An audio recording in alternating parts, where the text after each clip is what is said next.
Hello everyone and welcome to episode 2 of Inside Oriel in association with our main club sponsors BetRegal. I'll be joined on the sofa this week by Daniel Kelly, who's on the comeback trail from a hamstring injury, kitman Noel Walsh, who's running the Dublin Marathon this weekend and hoping to raise funds for a very worthy cause. And we'll also hear from Ryan O'Kane, who signed a new 2-year contract with the club on Monday night. Some great news. First of all, thanks to everyone that tuned into episode 1 with Greg Sloggett. There was a great response and good feedback, which was brilliant to see. As I said in episode 1, we'll hopefully run out a couple more episodes between now and the end of the year, and hopefully it'll become a more regular feature going forward in 2023.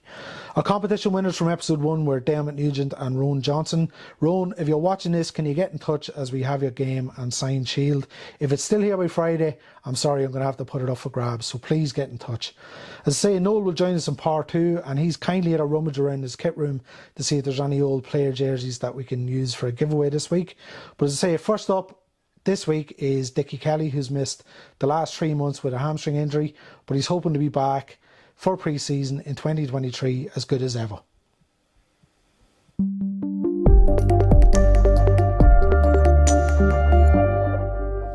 Dickie, thanks for joining me.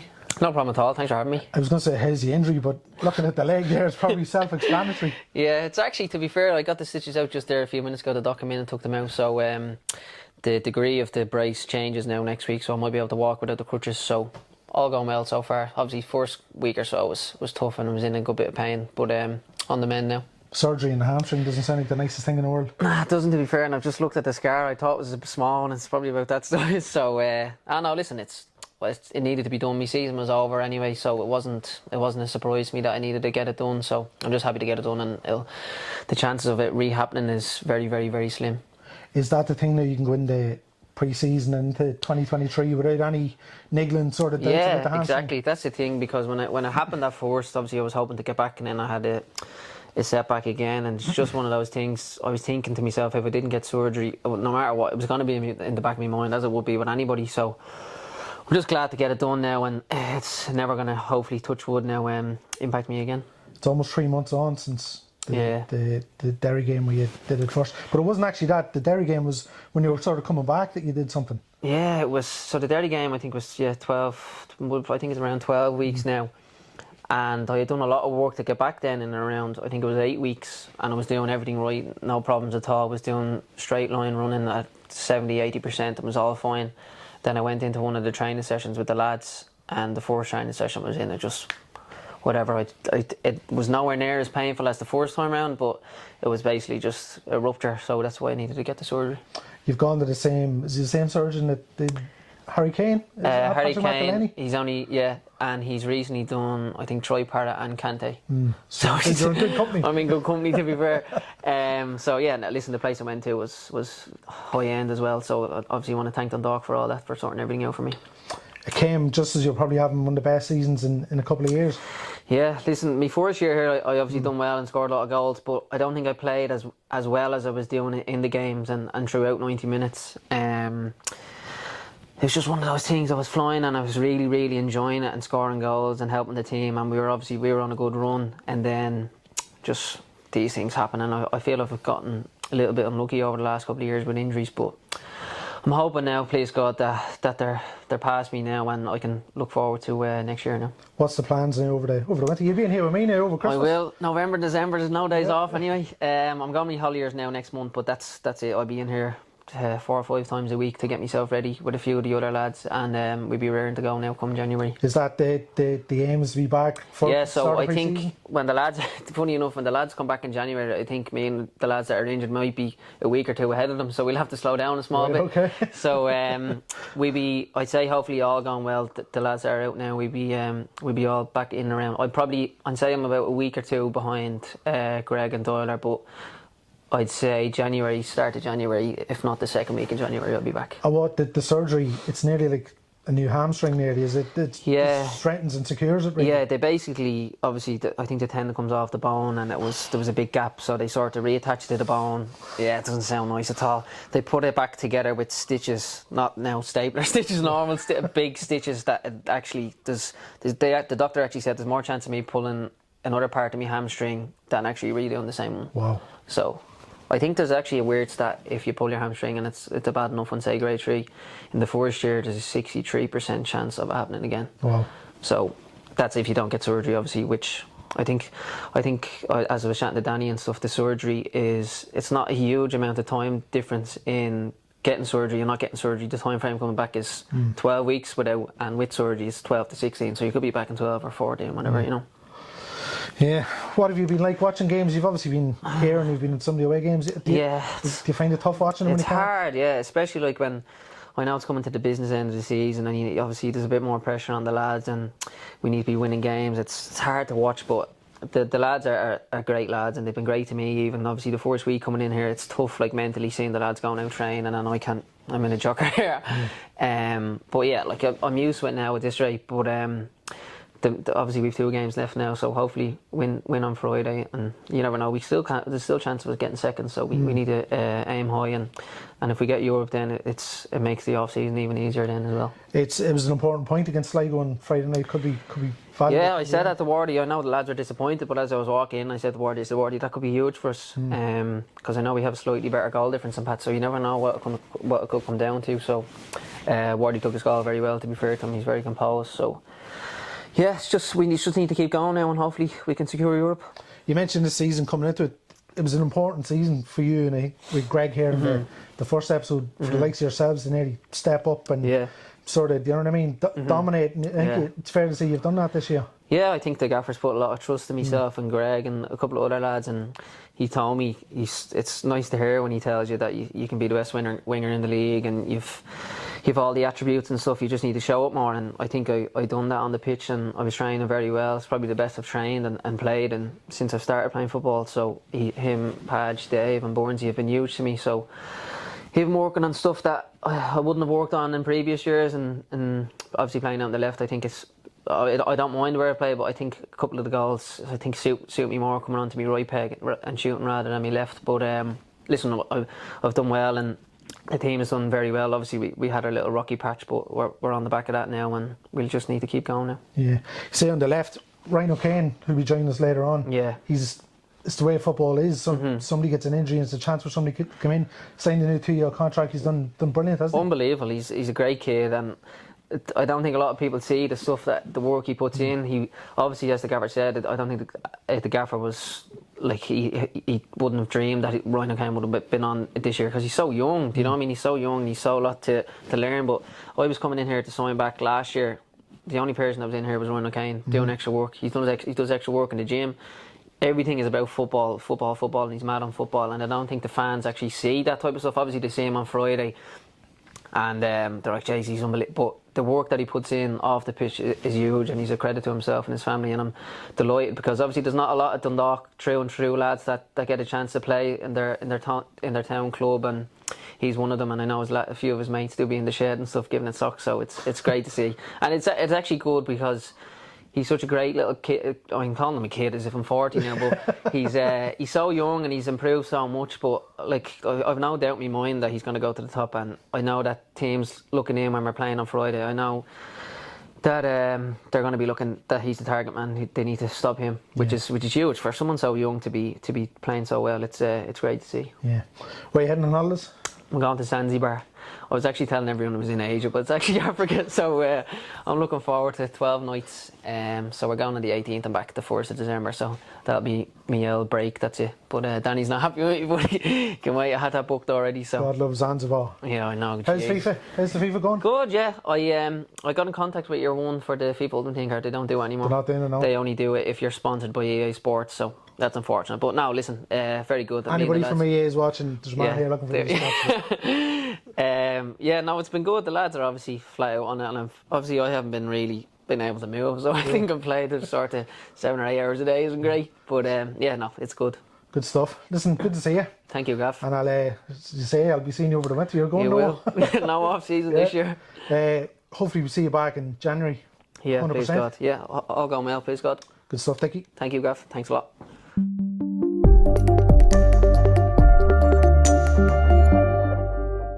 Welcome back to part 2 of Inside Oriel in association with our main club sponsors, BetRegal.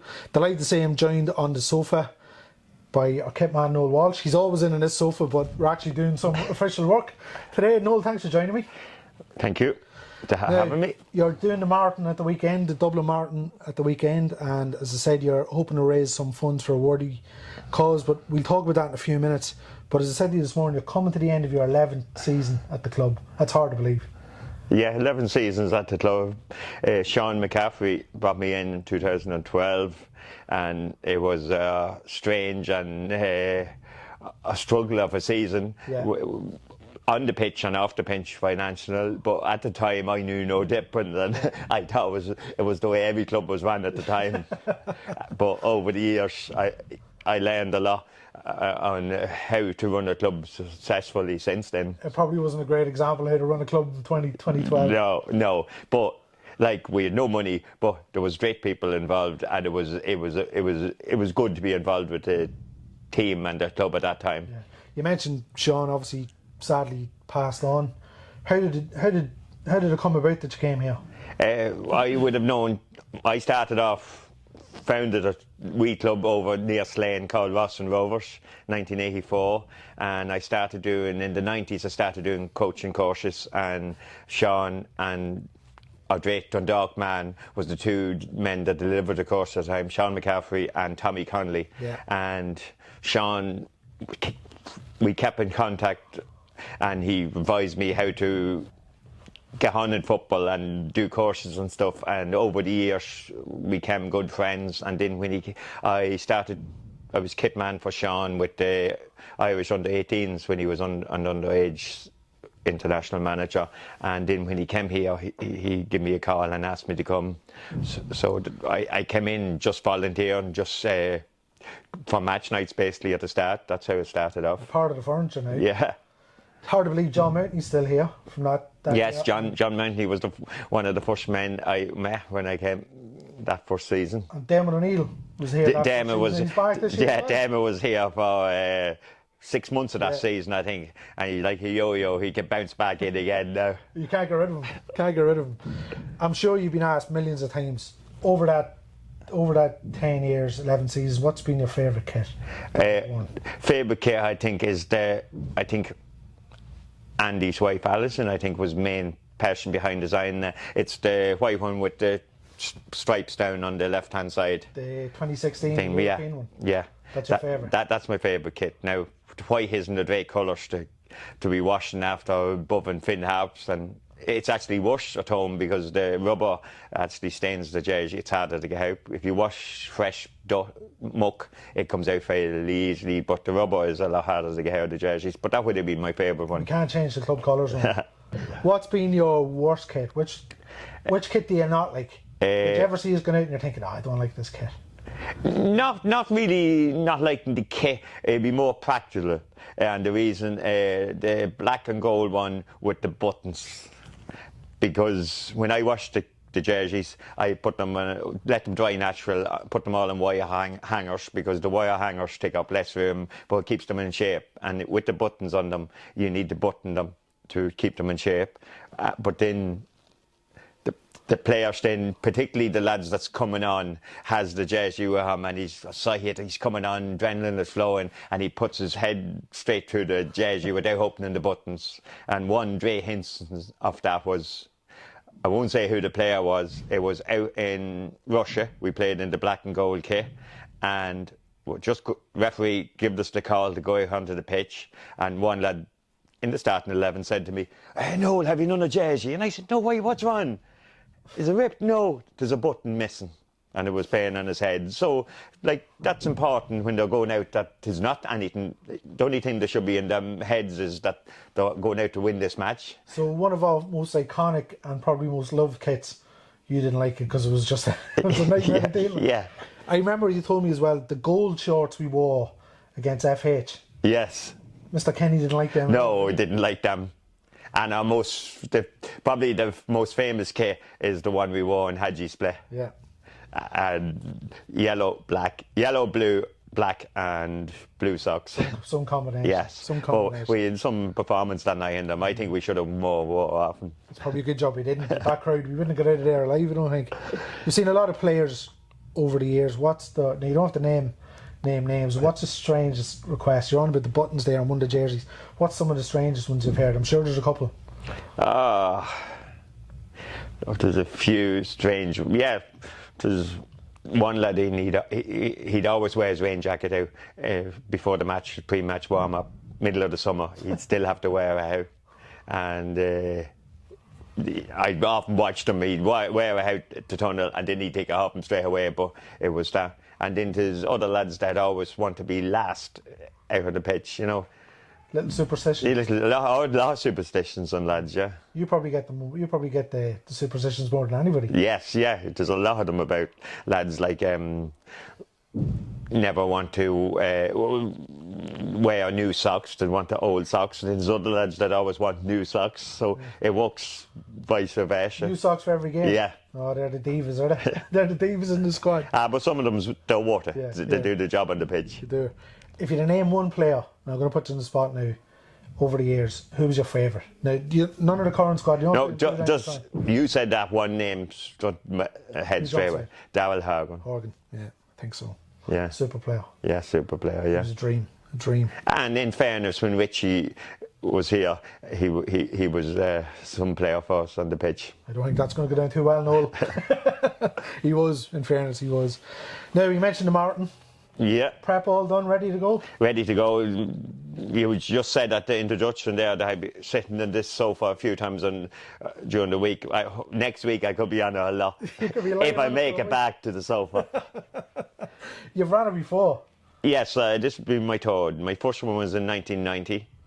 And my next one was the last one in 2000, the last Dublin one, 2019. And it was my son who got 2 tickets late, only in July. So I only started training for it in July.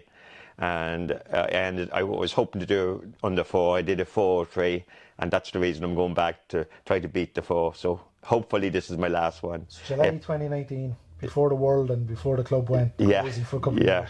And then I booked in to do it in 2020, and with the COVID, we had no marathons since then. So that's it, going back. And hopefully it's my last marathon. If I get under 4, I'd be happy to. Would you hang up the runners then? Would you? Well, not marathons, but just the marathons. Yeah, just the marathons.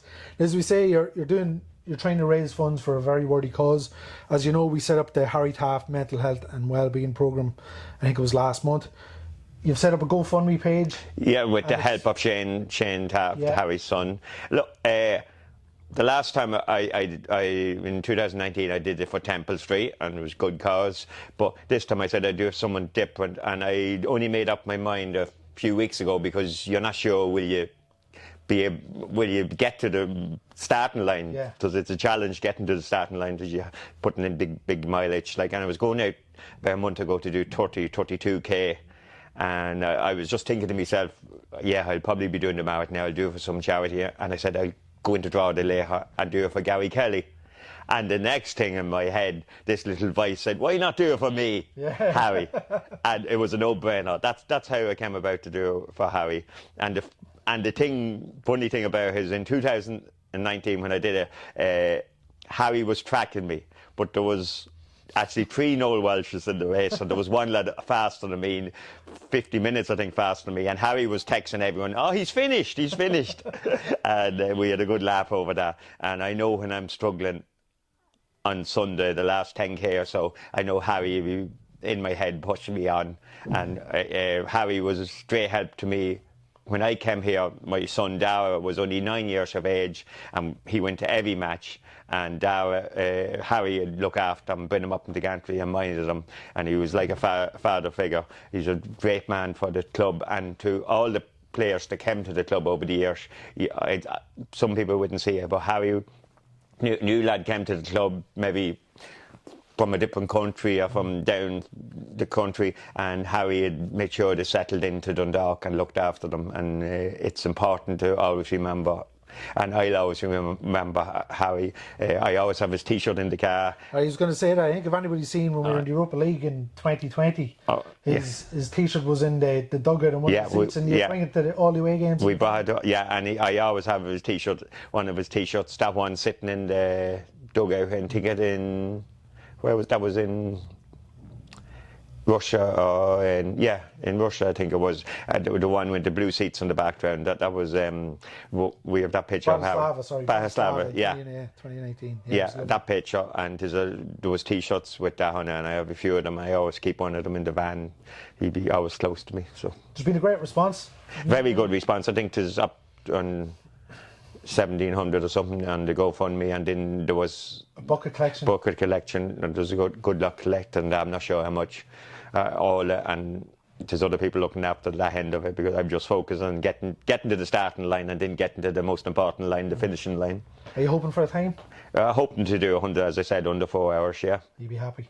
I'd be happy, and then a shout out for our strength and conditioning coach, Graham Norton. He's doing his first marathon now this year as well. But he'd be a lot quicker than me. He's less than half my age, so he'd be. Graham's all about power and muscles and stuff. So will he be all right over the distance? He will be all right over the distance. Yeah. He's a young fella, and he is all the tricks of the trade, strength and conditioning coach. I'd have none of that, you know. It's mind games, Noel. You're playing mind games. Putting pressure on Graham. I just go out and I'd be an old time brother. Just keep going and just being struggling to trying to get to the line. Yeah. Well, the very best of luck to you. We'll put the link to the GoFundMe. It's up on our social media channels, but we'll share it again. And look, as we say, it's a great cause in memory of Harry, and it's a brilliant programme set up in association with ourselves, Fifes, and the Taft family.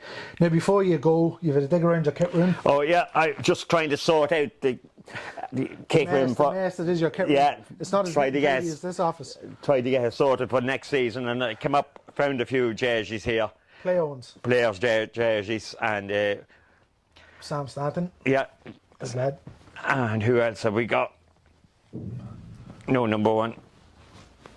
Carlos Chivdukas, cult hero. And a goalkeeper one, Gabriel Saba. Yeah, good. There's no number, there's no name in that. I think is that Tiernan's? I think that's Tiernan Mulvin, number 15 from the 2013 season. Yeah. So we've a couple of, there's 5 of them there. If we find any in the next couple of days, we'll throw them in as well to clear your office up a wee bit. Yeah. The state that it's in. Right, so you have to come up with a question. What's the question? Oh, you put me on the spot there, Anna. Right, go. Just have a simple question. It's either 50-50 to get it right, yes or no. In the 11 seasons that I was here, did we ever, and we played in a good few cup finals in the Viva, did we ever wear a black jersey in any of the matches? Did we ever use a black jersey in a cup final? In the FAI Cup final? In the FAI Cup final, sorry, yeah. So that's the question. Have we ever worn a black away kit in an FAI Cup final since you came to the club in 2012? Leave your answer in the comments below, and there's five or six jerseys. Yeah, and I have another bit to clean out. We might get a few more. God knows how many I get. Noel, thanks a million for joining us. The very best of luck. Thank you. The very best. Don't go yet. Don't go yet. The very best of luck to you on Sunday. The washing machines has to be put on. We'll be tracking you. We'll all be tracking you and seeing your progress. And if there's 2 or 3 Noel Walshes, will you be the quickest, slowest, or the one in between? Probably the one in between. The one in between. We'll take that. Thanks for joining us, Noel. We'll be back in part 3 with Ryan O'Kane, who, as I say, has signed a new contract with the club on Monday. So we'll be back with Ryan in part 3.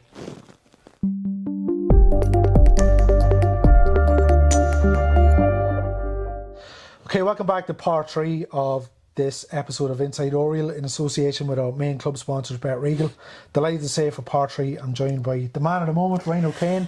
Signed a new contract with the club on Monday night. I'd say your phone was hopping last night when the news got out, was it? Yeah, as soon as I left Oriel, I think it was put up about 20 minutes after we left, and the messages started flooding in, and it was great to see a good response to it anyway.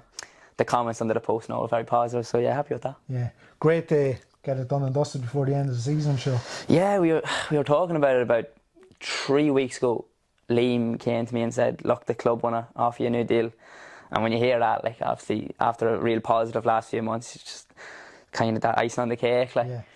And, I just wanted to get it done as soon as possible. I wanted to get it done before the season, because then you kind of have that bit of weight then in the off-season and stuff. So to get it done with 2 games left, and to know with about 4 games left that you were signing, Yeah. it was real positive, yeah. We put up the video and it was great footage of you getting the Super Cup Northern Ireland Player of the Tournament. It was before the Derry game in September Yeah. 2018. Not that long ago. No, it was only like 4 years ago. Like it's been some journey for you since. it's so many ups and downs since then. But I remember that day so well. Like I remember going up with my mum, and I got the trophy in Bellevue about a week before that. That's right.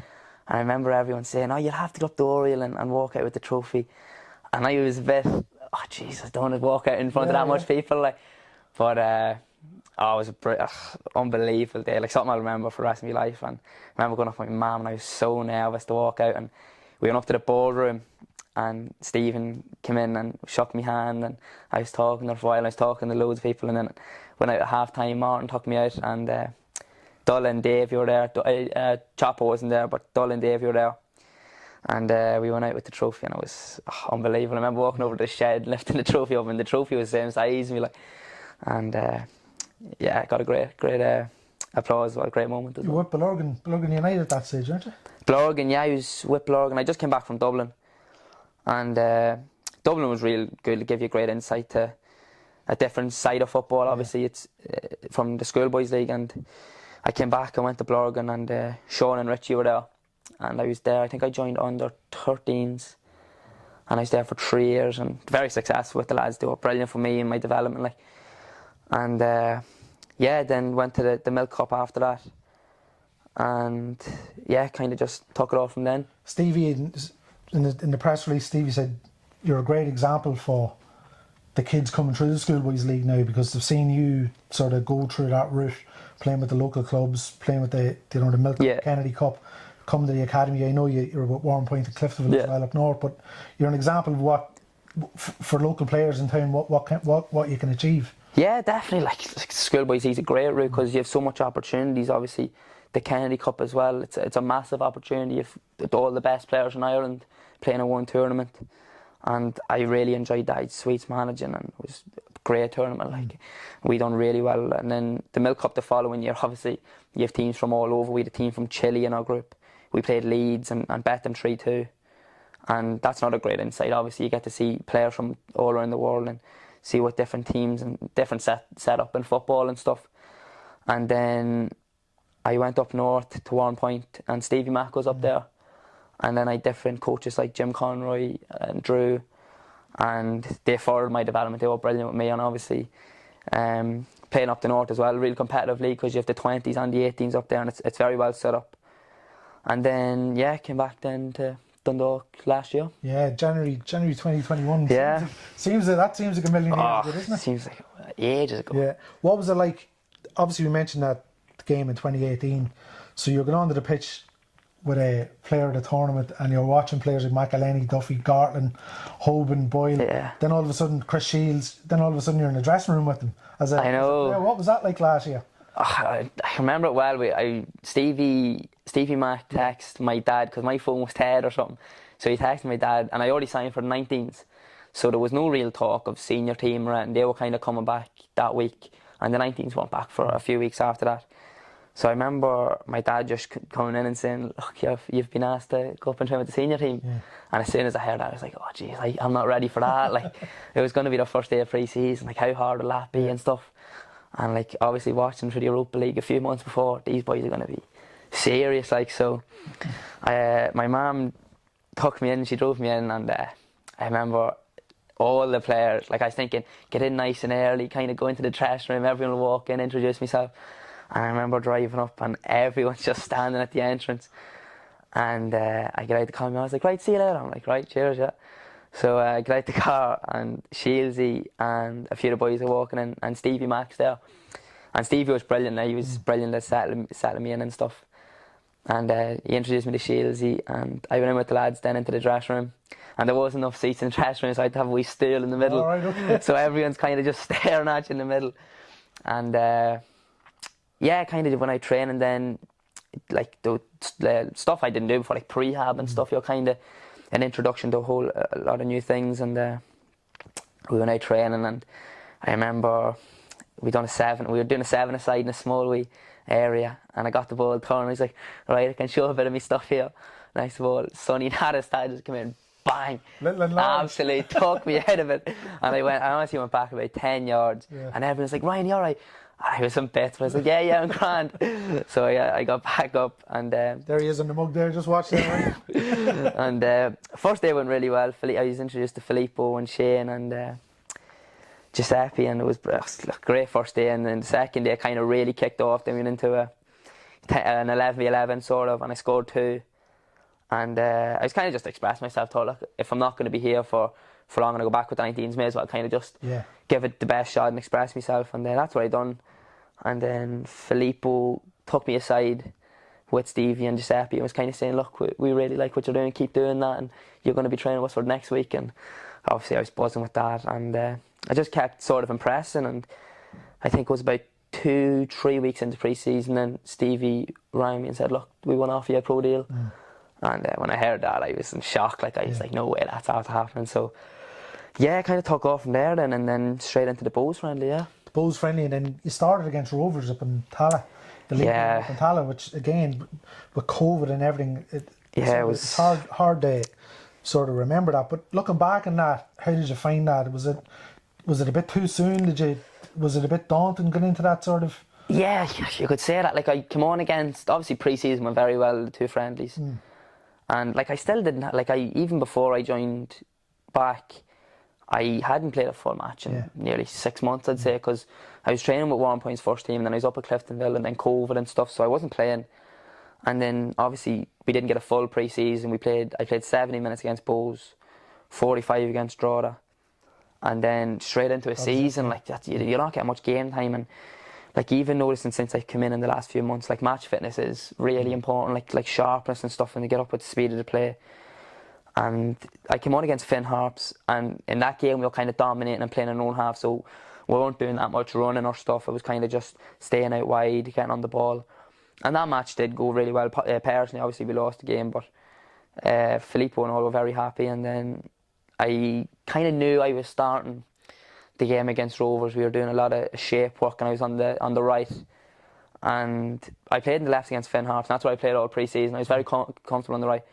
But Mickey came back in, and sure, obviously Mickey on the left, like there's going to be no arguments with that. So he said, look, Ryan, how do you feel about playing on the right? And I was like, yeah, look, I'll play anywhere.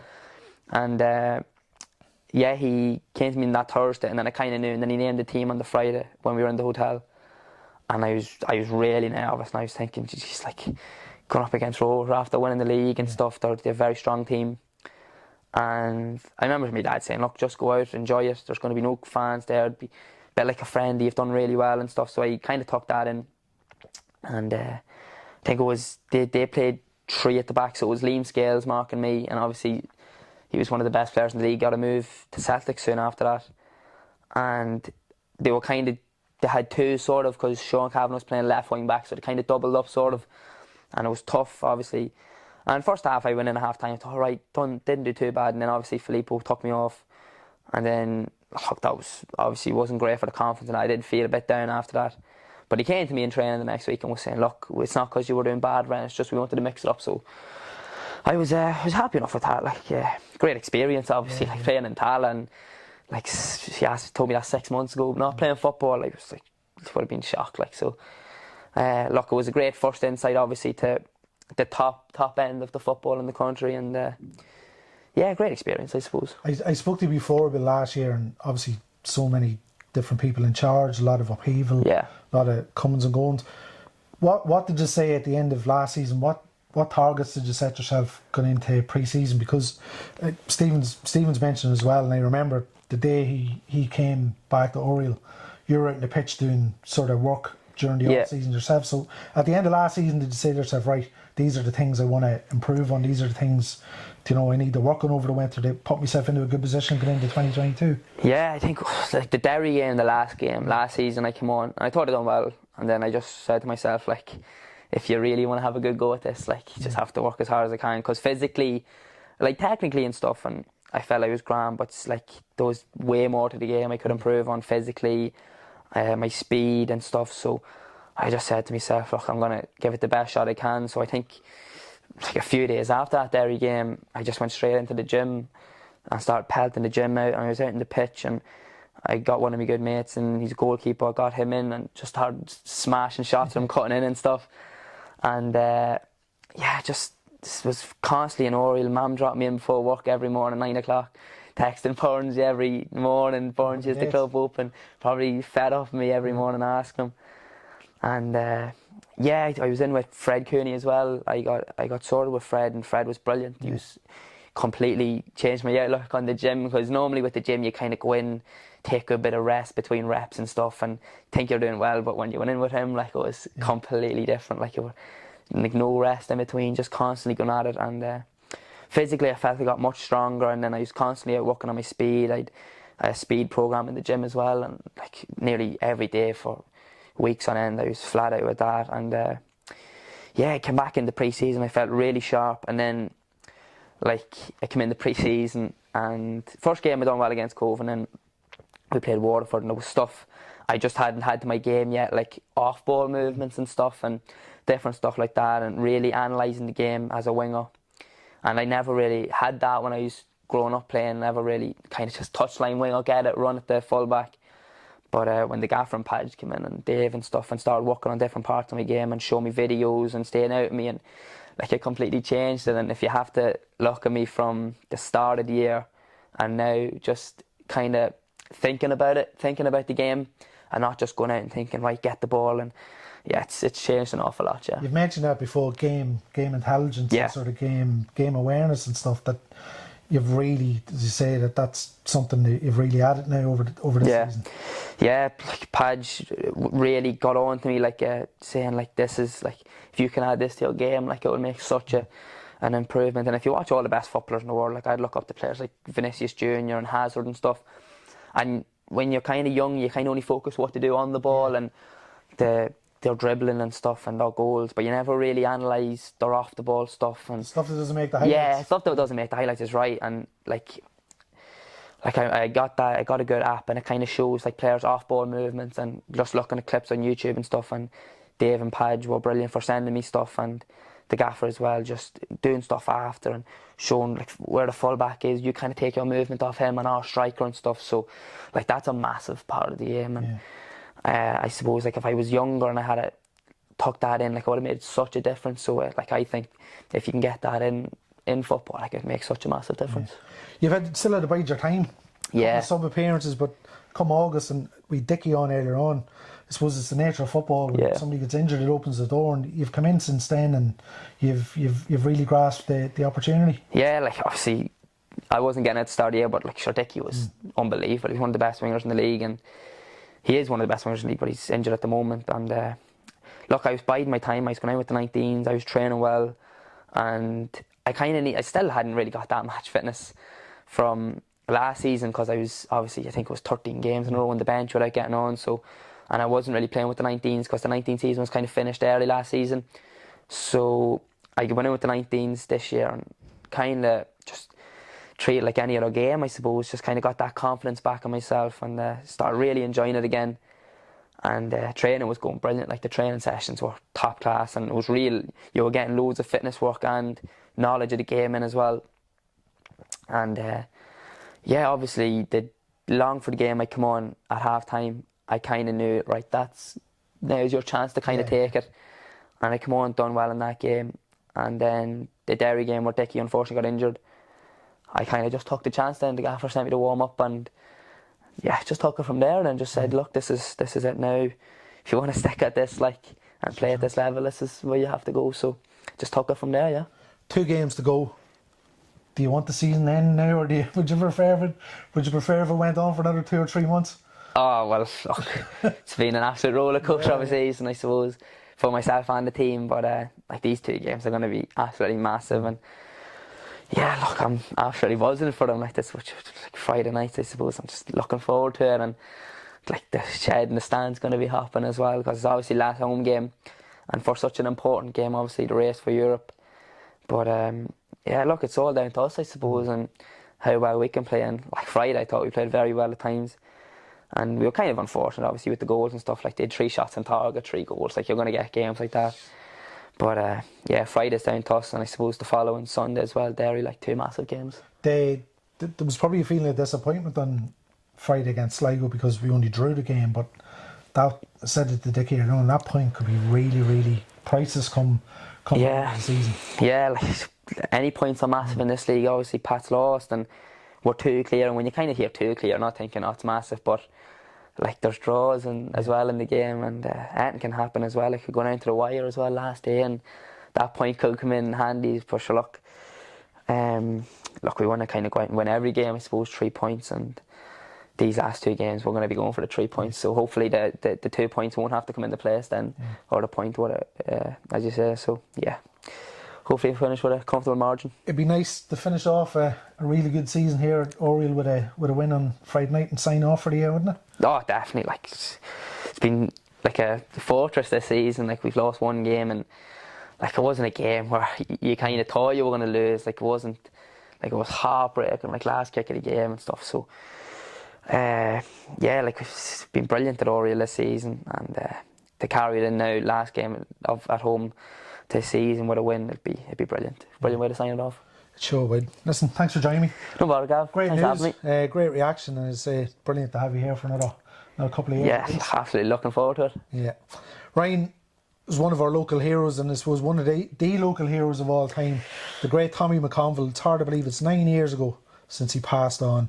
He made a record 580 appearances for the club over a 22-year period. Some record. Died 9 years ago today. I've had a look through the archives, and I've managed to dig out an interview he did with general manager of the club at the time, Paul Johnson, following Tommy's funeral at the Redeemer Church. So I thought it was nice just to throw it in on the day that it is. So hard to believe Tommy Mac's gone 9 years, but he'll never be forgotten around these parts. Thanks for tuning in to episode 3. As I say, we're going to leave you with the video of Paul Johnson speaking about the great man, and as I say, hopefully we'll get a couple more episodes in before the end of the year, and we'll make it a more regular feature in 2023. Paul, I suppose it's a bit of a bittersweet day for the club. On the field, it's great that we've secured second place, but off the field, the passing of probably the best ever Dundalk player, Tommy Mac. Yeah, it has been, Gavin, and we've all been sitting there, the whole football family in Dundalk and the greater area have been really, knowing how unwell Tommy's been over the last couple of weeks in particular, unfortunately, and he nailed it in the head. It's bittersweet in the sense that it's been a great season for the club and the boys and everybody on the pitch, and then off the pitch with Tommy just having his illness, it's been very difficult. And it's been very difficult for some of the players and some of the supporters who've come tonight and followed them all season, who, let's be honest, would put Tommy down as a Dundalk legend, and there's never a reason for using that word when you associate it with Tommy McConville, and so our thoughts are with the family now, and we're going to do everything we can to make it as comfortable for them as possible to try and get over their grievance. The word legend's frequently used these days, but as you say, it can be given to Tommy. Jim Murphy did a fantastic piece on the website today where it showed all his achievements, 580 games for the club over 3 decades, 17 titles. It's an unbelievable record that the man had. Yeah, it's phenomenal. Like, he played senior football for Ireland, that straight away, we can talk about the Pele stuff, we can talk about all that type of stuff, but like, he played senior, he's a senior international, he's from our hometown. He stayed and he lived in our hometown. Okay, he played for a couple of different clubs, but he was always a Dundalk guy. He came back to the town and he was always around. So from that point of view, for the town of Dundalk to have somebody like that, absolutely, the word legend, and probably many more you could use, but certainly that word is going to stay with us. Never mind being a great footballer, as a man himself, approachable, down to earth, full of wit, full of charm. He had it all. Absolutely, he did. Obviously, on the pitch, he was just exceptional. I heard somebody talk about him today and describe him as a Rolls Royce, and again, it's something he could, because Tommy was just hadn't got that explosive pace, but he was just there. He just cruised through a game. He was fantastic. And then off the pitch, you know what I mean? Like, we talk about him on the pitch, but off the pitch, even, going up, he was with the youths for a long time. He got involved with the club himself, he was always there. If ever you were asking Tommy to do something, he would do it. If ever there was a kid there, he was looking for a bit of advice, Tommy would take him. So he was hugely approachable, in addition to being such a personality and such a legend of the game. And sometimes in the modern game, that's very hard to do, but Tommy encapsulated that unbelievably,